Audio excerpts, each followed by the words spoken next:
Obrigada, Igreja do Senhor Jesus. Vamos tentar conversar um pouquinho aqui sobre o que nós temos aprendido ao longo dos anos. Ainda estamos em processo de aprendizado. Nunca a gente consegue aprender tudo, não é? Mas que alegria poder estar aqui nessa noite, depois de algum tempo, louvando e juntos meditando no que a Bíblia tem a nos dizer. Tá certo? Na semana passada, o pastor Gia ministrou no livro de Reis. E os que estavam aqui se lembram que ele falou do profeta Elias. Não é? Elias tinha passado ali por um momento tremendo, né, de manifestação da glória de Deus. E de repente, Elias se viu apavorado e fugiu de medo. Foi para a caverna, mas nós também aprendemos que aquele lugar onde ele foi, era o lugar que o Senhor Deus havia preparado, porque ele foi para a fenda da rocha, e nós aprendemos que Jesus é a nossa rocha, inabalável, e que estando ali, a gente se levanta. E também nós aprendemos que o anjo do Senhor veio, tratou dele, deu comida, deu água, disse para ele: dorme um pouquinho, você precisa descansar, meu filho, dorme um pouquinho aí. E depois ele conseguiu caminhar, ele conseguiu correr. Não é? Então, aprendemos que nós precisamos destes requisitos para a nossa vida e para a nossa saúde mental. Precisamos comer, precisamos dormir, precisamos caminhar ou correr. Eis aí o convite para quem não corre ainda, né, irmão Alexandre e irmã Luciana? Para quem não corre ainda, eis aí o convite, vamos correr. Isso faz bem para a vida, faz bem para a nossa saúde mental. E depois nós aprendemos também que nós podemos ser anjos na vida de alguém, e alguém poderá ser anjo na nossa vida, poderá nos abraçar, poderá cuidar de nós, e esse é o grande segredo da nossa vida e da nossa saúde mental. Pastor Jean também falou sobre a nossa composição. Quem somos nós? Nós somos, agora existe um pouquinho mais de nome quanto as nossas características. Nós somos bio, psicossocial, espiritual e ecológico. Um pouquinho mais, estendeu-se um pouquinho.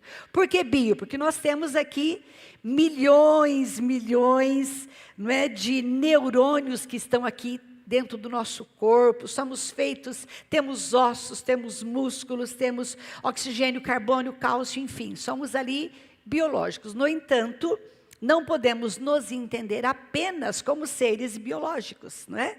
Nós não somos só essa carne, nós não somos só essa carcaça. Nós somos também psíquicos, nós temos uma psique. E segundo Freud, nós somos ali, temos consciente, temos inconsciente, não é? Ali uma briga, porque a nossa cabeça, às vezes, ela não trabalha direito, então nós temos ali uma psique. Não é alma, nós temos mente, nós temos espírito. E nós somos seres sociais. Inclusive, este momento que a gente se encontra aqui na casa de Deus, é um momento em que a gente partilha como social. Nós vamos para o nosso trabalho, não é? Nós vamos para a nossa casa, cada fragmento desse é um local da nossa sociedade. E Adler diz o seguinte sobre isso: o amor é a lógica que nos une uns aos outros, para que tivéssemos, a gente pensa assim, olha, para que nós comêssemos o pãozinho francês de manhã, quantas pessoas nessa cadeia tiveram que trabalhar para que nós fôssemos beneficiados? Já parou para pensar nisso? Nós precisamos uns dos outros, nós precisamos de estar uns com os outros. Há uma sinergia quando nós estamos uns com os outros, isso é fantástico. Nós não conseguimos viver isolados uns dos outros, nós precisamos uns dos outros. Eu preciso de você. Preciso desse olhar, preciso desse rosto, preciso desse abraço. Nós somos seres sociais.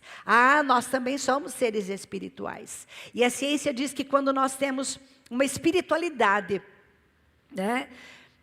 Vou aproveitar aqui e tomar dessa canequinha. A nossa espiritualidade nos ajuda a termos boa saúde mental. É incrível, não tem como negligenciar. A nossa fé, e em especial para nós, a nossa fé em Jesus e na bendita palavra do Senhor, ela nos faz ir adiante, ela nos faz respirar melhor. A palavra de Deus é aquele dínamos, é a substância que nós necessitamos como seres espirituais. Agostinho diz assim: nas profundezas da alma, o pensamento e o ser são a mesma coisa. Nós precisamos compreender. E por que ser ecológico? Essa parte da nossa existência. Todos nós estamos aí reclamando de um ar que está corrompido, que está ali fazendo mal para o nosso pulmão. Ai de nós se nós não tomarmos consciência do cuidado com o nosso meio ambiente. Nós vamos simplesmente ser exterminados da face da terra. Não é? Então nós precisamos ter esse cuidado, não é, com a construção do nosso ambiente. As nossas atitudes precisam ser voltadas também para o cuidado com o meio ambiente.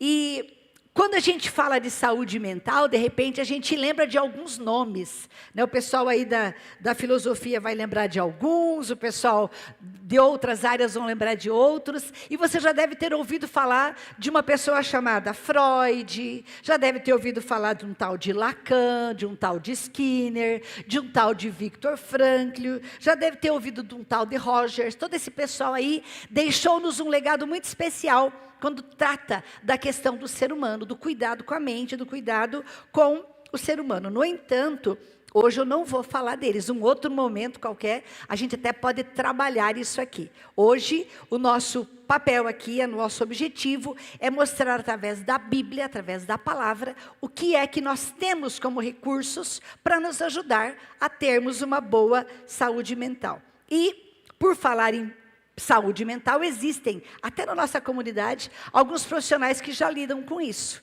né, que já trabalham, e eles vão nos ajudar a regular, a pensar melhor, vão nos ajudar a organizar a nossa vida, né, vão nos ajudar a ter aí umas estratégias legais. Né? E quando a gente fala de sermos inteligentes nessa área, né, inteligentes emocionalmente, nossa, como é que eu penso nisso? Como é que eu falo isso? Não é? Como é que eu sou inteligente emocionalmente?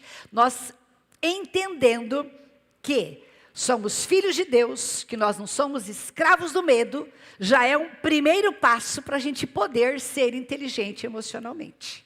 Né? Sermos amados pelo Senhor, sermos abraçados pelo Senhor. Isso nos dá já um suporte para a gente poder ser inteligente emocionalmente. Daniel Goleman, no seu livro Inteligência Emocional, ele diz assim, que na neurociência, não é, a inteligência emocional, ela estuda-se como emoções que são reguladas pelo cérebro. Sugere-se então que a neuroplasticidade, que é a modelagem do nosso cérebro, através de experiências repetidas, exerce um papel crucial nos benefícios da nossa habilidade social. Isso quer dizer, quando nós buscamos inteligência emocional, nós precisamos entender que a nossa mente precisa passar por um processo de modelagem. Né? Alguém vai dizer, modelagem, como é que se modela?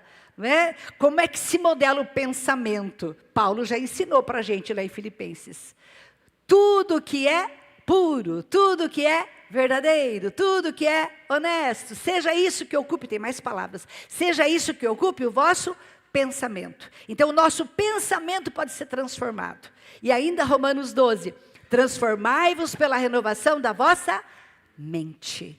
Transformar, quer dizer que é possível a gente transformar o nosso pensamento, transformar aquilo que a gente acredita, não é?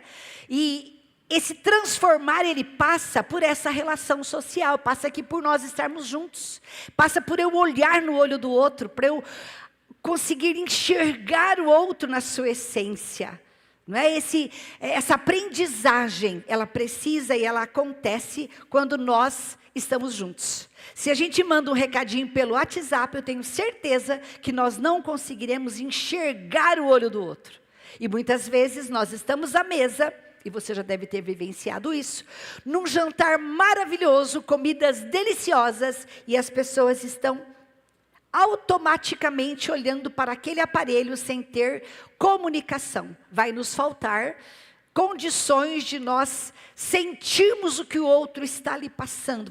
Vai faltar essa comunhão. E isso atrapalha a nossa vida mental. Isso atrapalha a nossa saúde emocional. Com certeza, não só eu que estou dizendo, mas muitos cientistas já provam que isso é prejudicial. Imagina isso na vida de uma criança. Não é que o pai e a mãe não olham para ela, vai passear no parque, leva a criancinha para passear no parque, enquanto está passeando, está com o celular, né, olhando para o lado e a criança ali. Então, queridos, essas são questões bem práticas da nossa vida que a gente precisa de rever e mudar o nosso pensamento nesse sentido. Agora, então, vamos para o texto. Salmos 30, tá? Salmo 30 e depois alguns versos do Salmo 42. Ação de graças pela libertação da morte. A tradução que eu estou lendo aqui, ela não é a NVI, segundo o pastor diz, né? Ela tem aqui uma tradução que é, vamos verificar, atualizada, Almeida atualizada, tá? É ação de graças pela libertação da morte. Esse texto foi escrito por Davi, e ele diz assim: todos acharam, eu te exaltarei, Senhor, porque tu me livraste, e não permitiste que os meus inimigos se alegrassem contra mim. Senhor meu Deus, eu clamei a ti por socorro, e tu me curaste. Repita assim comigo: eu clamei a ti por socorro, e tu me curaste. Guardemos isso. Senhor, da sepultura fizeste subir a minha vida, a minha alma. Preservaste minha vida para que não descesse ao abismo. Cantem louvores ao Senhor, vocês que são os seus santos, e deem graças ao seu santo nome. Porque a sua ira dura só um momento, mas o seu favor dura a vida inteira. O choro pode durar uma noite, mas a alegria vem pela manhã. Vamos repetir? O choro pode durar uma noite, mas a alegria vem pela manhã. Eu disse na minha prosperidade, jamais serei abalado. Tu, Senhor, por teu favor, fizeste permanecer forte a minha montanha. Apenas voltaste o rosto e eu fiquei logo com medo. Por ti, Senhor, clamei, ao Senhor implorei. Que proveito obterás no meu sangue quando baixo a cova? Será que o pó é capaz de te louvar? Poderá ele declarar a tua verdade? Ouve, Senhor, e tem compaixão de mim. Sê tu, Senhor, o meu auxílio. Tornaste o meu pranto em dança alegre. Tiraste o meu pano de saco e me cingiste de alegria. Para que o meu espírito te cante louvores e não se cale. Senhor, Deus meu, graças te darei para sempre.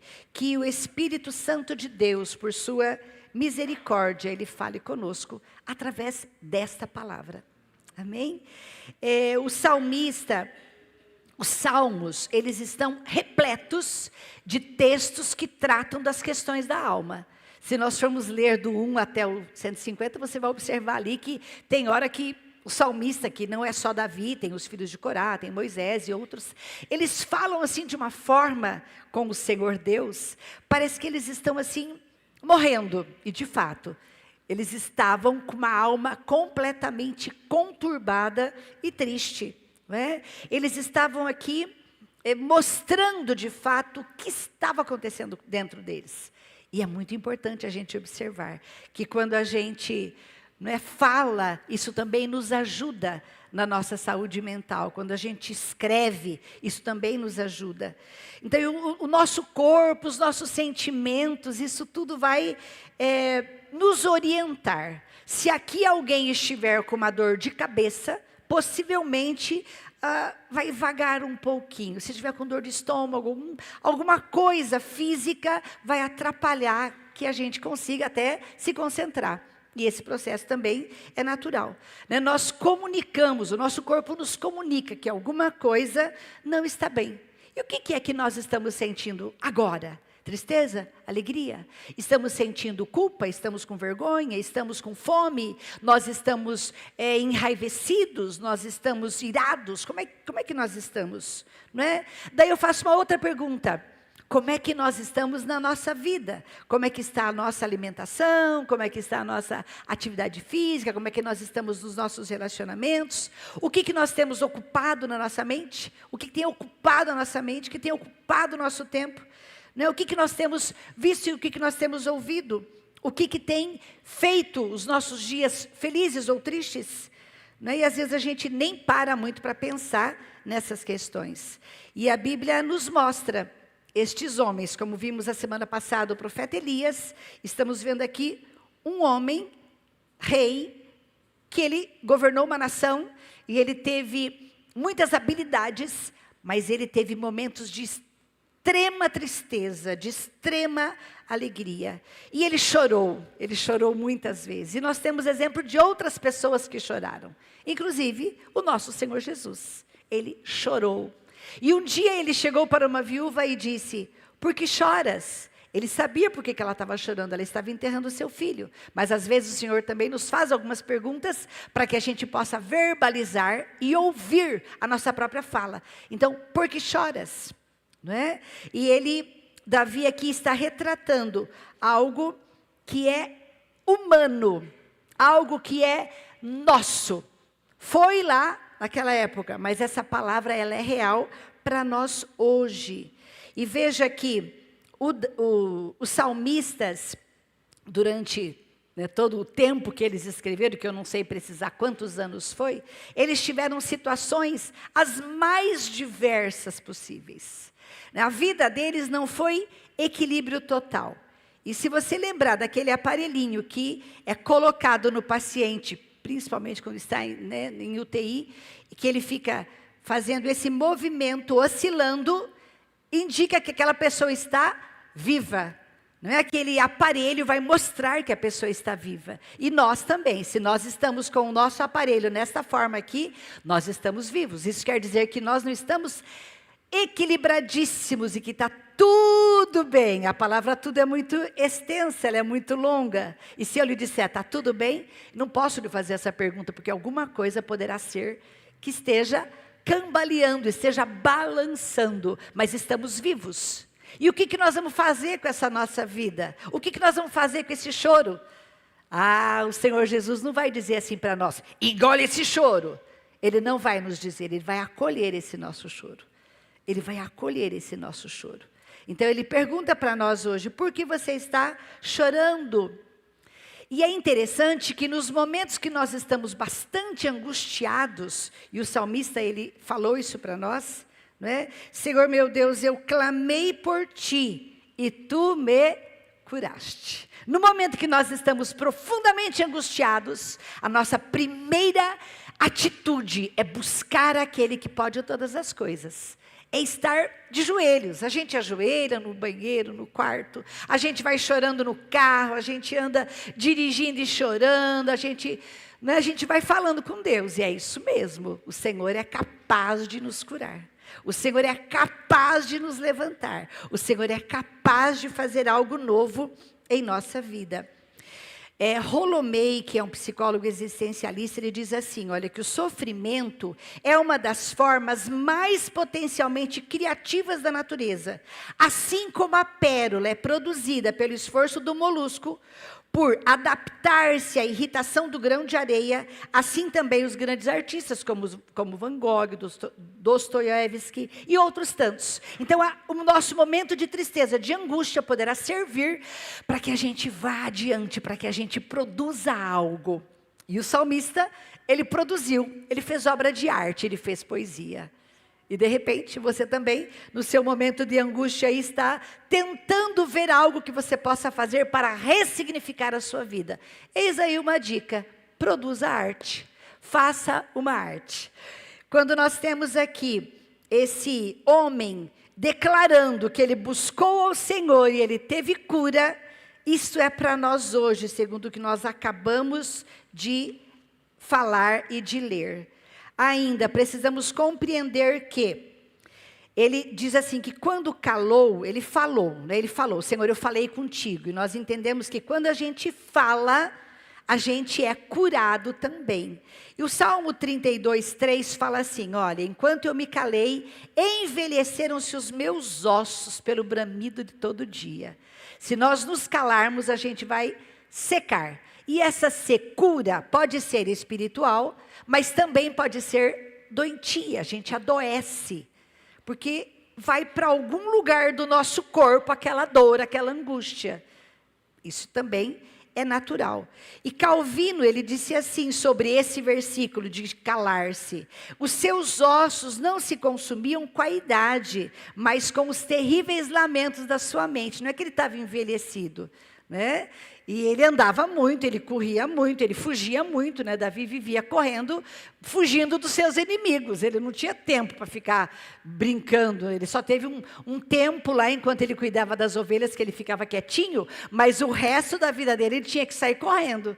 Ele não podia ficar parado, muito tempo parado. Só depois que ele teve um descanso. Mas ele correu muito, fugiu muito. Então, imagine aí a situação. Então, queridos, é importante nós falarmos com Deus e falar com pessoas certas, na hora certa, no lugar certo. Não dá para falar tudo que a gente quer falar em lugares errados. Precisamos ter essa prudência, esse cuidado. Nós temos aqui, não é, no versículo 5, que nós recitamos, que o choro pode durar uma noite, mas a alegria vem ao amanhecer. E você já deve ter cantado esse verso, já deve ter lido, já deve ter posto no Instagram, já deve ter decorado, não é? Quanto tempo você está chorando por algo? Não sei, pensa aí. O que é que tem te levado a chorar? Cada um sabe aonde é que o calo está doendo. Cada um sabe. E esse choro pode durar 1 ano, pode durar 12 horas, ele pode durar, enfim, não sabemos quanto tempo, né? E essa noite, né, essa noite, nós aprendemos com o pastor Jean também a semana passada, né, sobre a noite escura da alma, né, segundo o João da Cruz. É João da Cruz, Martinho, me lembra? João da Cruz que disse, a noite escura da alma. Isso, obrigada lá. Então, nós temos noites escuras na nossa alma, muitas. Temos noites escuras, mas a confiança nossa é de que há de raiar o sol da justiça. A nossa confiança é de que há de vir um dia com luz, com sol. E alguém aqui me disse um dia que tem muita dificuldade com os dias de chuva. Eu particularmente amo dias de chuva.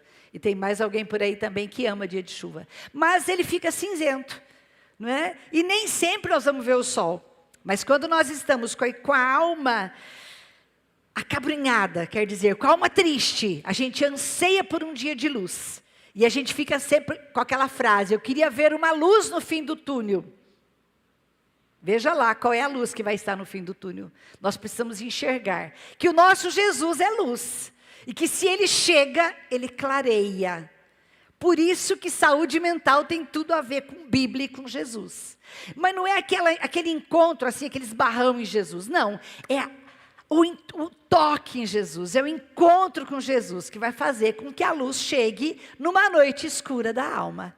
E naquelas noites traiçoeiras também, segundo aquela canção, né, nós vamos compreender que Jesus é quem vem e nos tira desta noite traiçoeira. É o Senhor quem nos traz a luz. E nós temos que Jesus é a estrela da manhã. Já ouviram essa expressão também? A estrela que brilha. Então, se há uma escuridão, precisamos olhar para o céu, porque é lá que vai estar a estrela da manhã. É lá que vai estar o Senhor Jesus. A alegria, ela vem pela manhã e podemos compreender que isto é real. Precisamos aceitar que isto é real em nossa vida. Não podemos deixar de acreditar que a luz vem, que a luz está ao nosso dispor. Basta a gente dizer, então tá, eu quero caminhar até ela. Às vezes a gente precisa caminhar até a luz. Às vezes a gente precisa se movimentar até a luz. Fazer algo para que essa luz brilhe em nós. Outros textos fazem referência a essa alegria. Por exemplo, Neemias 8:10 diz que a alegria do Senhor é a nossa força. Então, quando estamos buscando do Senhor esta alegria, nós temos força para continuar. Nós temos energia para continuar. O contrário também é verdadeiro. Quando nós estamos assim acabrunhados, tristes, não é? Quando nós estamos ali fechados dentro de nós mesmos, Isso vai gerando dentro de nós algo doentio. O Salmo 16, ou melhor, o Salmo 16, 11 fala assim, olha, tu me mostraste o caminho da vida e me darás a alegria de tua presença e o prazer de viver contigo para sempre. O Senhor mostra o caminho da vida. O Senhor nos dá a alegria da sua presença. Por isso eu preciso correr até a luz. Por isso eu preciso me movimentar até a luz, para poder ter a sua presença comigo. Muito importante para que tenhamos saúde mental, para que tenhamos vida. E o nosso coração se alegra na presença desse Senhor. O nosso coração, ele transborda na presença do Senhor. E podemos confiar de que Ele está conosco. Ainda no Salmo 16, ele diz assim, versículo 7, bendirei o Senhor que me aconselha. Na escura noite, o meu coração me ensina. Nas escuras noites, na noite escura da alma, na hora que o choro está ali, a gente está aprendendo com o Senhor. Aprendendo com o Senhor. Podemos aprender com o Senhor. Não é? Quando nós estamos bem interiormente, quando nós estamos fortalecidos no Senhor, a nossa saúde física melhora, a nossa saúde mental melhora. Quando nós estamos com a nossa tristeza, ali então, uma depressão, ela existe, ela é real. Mas ela também é reversível, ela também pode ser modificada. Nós precisamos compreender que o nosso corpo, como já falamos no começo, ele é ele é psíquico, ele é espiritual, então está tudo junto reunido. E nós podemos produzir, olha que Deus maravilhoso que nos criou, com algo chamado dopamina e com algo chamado serotonina. Alguém deu nome para isso, não está escrito na Bíblia, tá? Mas é algo que nos impulsiona, é algo que nos dá vida. E quando a gente corre, inclusive, é liberado eu vou falar besteira, mas não posso falar, minhas médicas me ajudem lá. É um neurotransmissor, muito obrigada. Um neurotransmissor que nos ajuda, que nos impulsiona. Alguém falou do lado de cá também, obrigada, tá, outra querida lá. Então nós precisamos entender que nós somos isso, porque Deus nos criou desta forma. Deus nos criou com os elementos que a gente precisa. Não vamos dizer, então está condenando a medicação. Não, não é isso. Precisamos de remédio, mas ele não pode governar a nossa vida. Precisamos de outras coisas, mas precisamos compreender que o Senhor Deus, Ele nos criou e Ele nos dá capacidade, Ele nos dá recurso, Ele nos ajuda até a tomar remédio, na dose certa, até tomar remédio e não ser dependente dEle. A nossa dependência é exclusivamente do Senhor. Exclusivamente do Senhor. Sabe por quê? Porque às vezes o medicamento que a gente vai tomar, ele tem contraindicação, tem efeito colateral. Confere, muitos efeitos colaterais. E quando nós temos uma intimidade profunda com o Senhor, minimiza os efeitos colaterais da nossa vida. Por quê? Porque o Senhor está no controle, porque Ele sabe o que a gente precisa na dose certa. Então é importante nós observarmos isso tudo. E o salmista aqui declara algo que eu acho muito significativo, lá no versículo 6, ele fala assim: quando eu me senti seguro, eu disse, eu jamais serei abalado. Quem disse? A gente se enche, né? Se enche de autossuficiência e diz, não, isso não me pega. Isso jamais me pega. Ai de nós, pobres mortais. A gente é susceptível sim. Quem somos nós na fila do pão? Não somos nada. Nós dependemos da graça do Senhor. E é pela graça que nós estamos aqui nessa noite. É pela graça de Deus que nós estamos aqui. Eu estou aqui e tenho a alegria de ter aqui os meus filhos, as minhas noras queridas. Deus abençoe vocês. E é pela graça do Senhor que eu estou aqui. É pela graça do Senhor que você está aqui. Deus é quem nos sustenta. Não temos como dizer, eu nunca vou ter isso. A segurança de Davi o fez sentir invencível. Mas daqui a pouco nós vamos ver o resultado disso aqui também, não é? A riqueza, o poder e a fama pode nos tornar autossuficientes, autoprotegidos e independentes de Deus. Mas isso é uma armadilha. E a gente precisa cuidar para não cair nela. Porque quem somos nós? Nós dependemos única e exclusivamente do Senhor.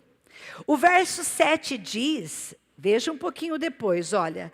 Tu, Senhor, por teu favor, fizeste permanecer forte a minha montanha, apenas voltaste o rosto e eu fiquei logo com medo. Se nós nos afastamos, se nós não temos esse contato, esse relacionamento, e o Senhor se afasta, tipo a criancinha, né? A criancinha fica procurando papai e mamãe, e se papai e mamãe fogem, ele vai ficar chorando. Ele vai ficar com medo. Martinho está experimentando isso. Vai ficar com medo, porque papai e mamãe não estão ali. Se nós não enxergarmos o nosso Deus, nós iremos ficar com medo. E medo é uma coisa triste. Medo é uma coisa terrível. Existem diversos tipos aí. Você talvez tenha medo de barata, está tudo bem. Né? Tem medo de morrer. Tem medo de trânsito. Tem medo de agulha. Tem medo, e está aí o medo. Quem, né, vai dizer, não, isso não me pega, não é? E nós acabamos de cantar, agora voltando para a nossa questão espiritual, que eu não sou mais escravo do medo. Isso é bíblico, tá? Lá em Gálatas 4:7 diz assim, você já não é escravo, mas filho, e por ser filho, Deus também o fez herdeiro. 1 João 4,18, no amor não existe medo, antes o perfeito amor lança fora o medo produz tormento, logo, aquele que teme não é aperfeiçoado no amor. Aqui é a questão de nós estarmos perto daquele que é a fonte de vida, que é o Senhor Deus. Se nós não estamos conectados nele, nós vamos ficar muito mais vulneráveis do que já somos. Precisamos estar ali, nos abastecendo da fonte, para que a gente não tenha medo.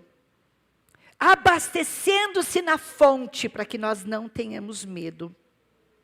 E este salmista, ele continua dizendo, que houve uma reviravolta na vida dele. Houve uma reviravolta. E eu quero chegar com você lá no Salmo 42.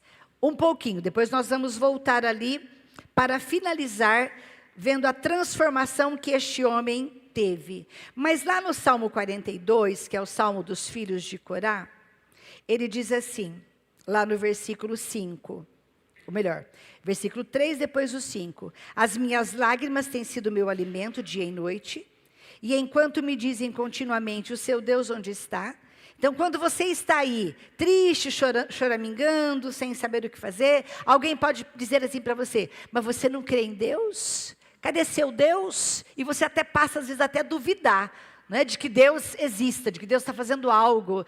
Você, nossa, mas acho que Deus se esqueceu de mim. Né? Ele questiona isso aqui. E depois ele vai lá no versículo 5 e diz, porque você está abatido a minha alma, porque se perturba dentro de mim, espere em Deus, pois ainda o louvarei, e a Ele meu auxílio e Deus meu. Então podemos fazer essa pergunta para nós mesmos, assim como o rei Davi disse, né? Aqui é os filhos de Corá. Por que você está abatida? Por que você está com medo? Por que você está se sentindo assim? A gente conversar com a gente mesmo e se ouvir. O que está acontecendo? Por que eu estou desta forma? Não é? Eu preciso confiar, eu preciso buscar em Deus. Né? E ele então foi buscar no Senhor. E depois o versículo 8 diz, contudo, Senhor, durante o dia me concede a sua misericórdia, e de noite está comigo o seu cântico, uma oração ao Deus da minha vida. Ele tinha a resposta. Ele pergunta, por que estás abatida? Por que você está abatida? Por que você está triste? E eu pergunto para você hoje, por que você está abatido? Por que você está triste? O que está acontecendo? E você vai falar com Deus. Eu não vou conseguir ouvir a todos, de repente, né, a gente consegue ouvi-los, mas Deus, Ele está inteiramente com os ouvidos atentos, e o ouvido dele e a escuta dele é qualificada. Busca-se escuta qualificada. E a escuta de Deus é qualificada, porque a resposta dele é a resposta certa na hora certa. Ele não vai cometer equívocos.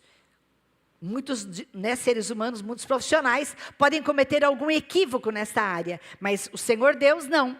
Ele tem a hora, ele tem o resultado, ele tem o processo, ele tem a melhor terapia para nós. Ele é aquele que durante o dia nos concede a sua misericórdia, e de noite está comigo o seu cântico. A ele todo louvor, toda honra e toda glória. Este salmista, voltando lá para o Salmo 30, ele lá no versículo 11 diz, ele estava triste, ele estava sufocado, ele estava numa pior. No entanto, ele recebeu do Senhor, da parte de Deus, depois que ele clamou, ele disse, tem compaixão de mim, seja o meu auxílio. Ele declara, tornaste o meu pranto em dança alegre, tiraste o meu pano de saco e me cingiste de alegria. Usa-se em eventos fúnebres roupas pretas, e antes usava-se saco, roupas apropriadas para aquele momento de luto. Mas depois que passava-se luto, trocava-se de roupa. Então ele está dizendo que, olha, houve aqui uma mudança. Não é? O Senhor foi para ele falou com Deus, e o Senhor então transformou o seu luto em alegria, em dança. Há tempo, hoje é dia de nós trocarmos aqui as nossas vestes. O Senhor está disposto, e Ele tem vestes novas para nos dar. Ele tem um anel, Ele tem um sapato, Ele tem uma aliança conosco. Ele quer tirar essa nossa roupa e nos cingir com alegria. Muita alegria, porque é dele que vem essa alegria. Quero dizer que a alegria não vai estar no controle, como no filme Divertidamente. Ela às vezes vai querer aparecer ali, para controlar os botões, mas vai ter momento que vai ter tristeza, vai ter o medo, vai ter o nojo, vai ter, enfim, eles vão estar ali, perambulando juntos. E a gente então vai entender que um dia nós estamos, estamos ali, estamos vivos. E o que nós vamos fazer com isso? O que nós vamos fazer? Vamos acolher apenas, dizer, vem cá, eu quero te abraçar, eu quero que você venha aqui comigo, não é? É o Senhor que pode fazer isso. A gente pode buscar, condições para melhorar, mas o Senhor é aquele que nos transforma, é aquele que nos cerca por todos os lados. Então, Ele quer deixar esse traje de luto, deixar esse estado de peso e de tristeza, ser transformado em alegria. E é interessante também que nós, com a nossa mente, que é a mente que o Senhor quer colocar dentro de nós, a mente de Cristo, precisamos compreender que a gente é responsável pelos nossos sentimentos. Eles vão aparecer, eles vão chegar. Alguém te frustrou, alguém te decepcionou, a expectativa não era, você fez uma expectativa e não se concretizou. A gente vai se sentir ruim, vai se sentir mal, vai ser natural. O profeta lá disse, só fiquei eu. Ninguém ficou comigo. Ele chorou, ele ficou bravo. Como é que pode, Deus? Eu estou sozinho. Aí eu quero dizer, você não está sozinho não, nós estamos juntos nesse barco. Nós estamos juntos nessa jornada. E o Senhor procura nos ensinar. Por que nós somos responsáveis? Porque o que eu vou fazer? Eu estou com limão, vou espremer e vou pôr dentro dessa água para tomar? Vai me fazer bem, vitamina C, enfim. O que eu vou fazer com esse sentimento? Nós somos, então, responsáveis. E, às vezes, vai acender uma luz. E você, alguma coisa que não está boa. Vamos pensar sobre isso? Vamos conversar sobre isso? Vamos entender o que está acontecendo? O Senhor nos ajuda. Podemos buscar a sua presença. E nós queremos fazer uma aplicação, para não ficar só aqui, Você deve pensar durante a semana, ler o Salmo 42 inteirinho, destacar, sublinhar, Mas o que a gente pode aplicar para a nossa vida hoje, como bons filhos do amado Deus? que a gente pode exaltar o Senhor no meio da crise, no meio da luta, no meio da guerra. A gente pode exaltar o Senhor. Senhor, está ruim, estou passando por isso, aconteceu isso, aquilo. Falar com Deus. Deus quer nos ouvir. Ele quer nos ouvir. A gente pode falar, Senhor, o negócio não está bom, mas eu quero falar contigo. Eu quero abrir o meu coração para o Senhor. Então essa é uma das aplicações que nós podemos pôr em prática. Aplicar é pôr em prática. Então essa semana nós vamos lembrar de pôr em prática. Falar com Deus. Clamar por socorro. Né? Clamar por socorro. Agora você vai estranhar um pouquinho o que eu vou dizer aqui, mas muitos dos salmos, o salmista faz um convite para que as pessoas se ajuntem para louvar o Senhor. Celebrai ao Senhor todos vós, moradores da terra, servi o Senhor com alegria. É no plural, apresentai-vos diante dele com cântico. É para a gente se ajuntar. E eu não vou dizer que essa aqui é a igreja que vai te resolver os seus problemas, não é isso. Eu estou dizendo que a comunhão, o estar junto traz vida. O estar junto num bazar para abençoar vidas traz vida. O estar juntos numa mulher única traz vida. O estar junto para derrubar a parede traz vida. O estar juntos para visitar alguém traz vida. O estar junto no ministério infantil, enfim, o estar juntos como igreja traz vida. E eu tenho certeza que você tem saudade quando você não vem para a casa de Deus. Né? Tem saudade. Eu até falei com a minha filha esses dias, ela perguntou o que eu gostava. Eu falei, olha, eu amo estar na igreja. Eu gosto de igreja, eu gosto de estar junto com os irmãos. Irmãos, quando eu falo para você durante a semana, aquele abraço, nas devocionais, eu estou dizendo, recebe um abraço. Por quê? Porque é muito importante nós termos essa comunhão. Termos podermos partir este pão. Podermos repartir. E C.S. Lewis, ele escreveu uma frase que eu achei muito interessante. Ele descreveu o inferno como um lugar onde as pessoas vivem isoladas, milhões de quilômetros, separadas umas das outras, porque elas não podem se entender. Triste, né? Será que nós vivemos o céu aqui na terra? Ou será que nós estamos nos distanciando tanto uns dos outros, a ponto de a gente não suportar olhar, não suportar estar junto? Quando nós estamos aqui e a gente canta, eu não sou mais escravo do medo, mas eu sou filho de Deus. Eu digo, olha, você é filho de Deus, você é filho de Deus, vamos nos alegrar. E o Espírito Santo age através disso. O Espírito Santo age nas pequenas coisas. Então, o estar juntos traz vida. O estar em comunhão traz vida. Isso a gente pode aplicar. Não é? E declarar ao Senhor que Ele é o nosso auxílio. E por fim, graças te darei para sempre, Senhor Deus meu. Temos um espírito grato. Temos uma vida grata por tudo que Ele tem feito.